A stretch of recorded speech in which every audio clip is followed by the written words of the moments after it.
एक जंगल में एक निर्दयी शेर रहता था। वो हर दिन एक जानवर को पकड़कर खा जाता था। शेर की इन्हीं हरकतों की वजह से जंगल में एक डर का माहौल बना रहता था। सभी जानवर शेर की इन हरकतों से बेहद परेशान थे। एक दिन सारे जानवर शेर के पास एकत्रित हुए। उन्होंने शेर से किसी भी जानवर को न मारने की बात कही। शेर सारे जानवरों की बात मान गया और उसने यह शर्त रखी कि तुम में से हर एक जानवर हर दिन मेरे खाने के लिए आएगा। अगर किसी दिन कोई जानवर नहीं आया तो मैं तुम सबको मार डालूंगा। अब एक एक जानवर करके शेर के पास प्रतिदिन पहुंच जाता था और शेर का भोजन बन जाता था। एक दिन एक खरगोश की बारी आई। खरगोश बहुत चतुर था। वह रास्ते से गुजर रहा था और उसने एक कुआं देखा। तभी उसके दिमाग में एक विचार सूझा।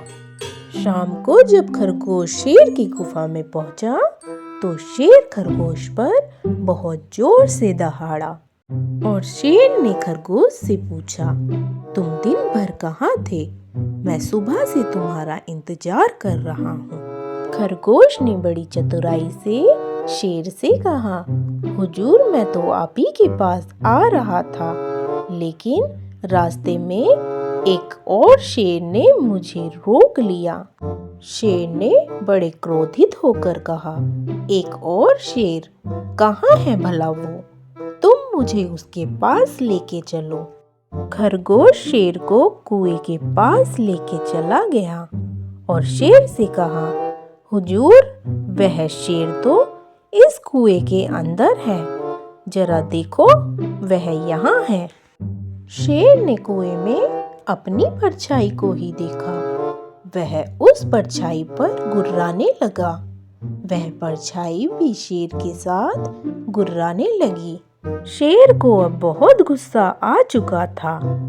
वह उस परछाई को फिर से गुर्राया और गुर्राते गुर्राते वह कुएं में कूद गया।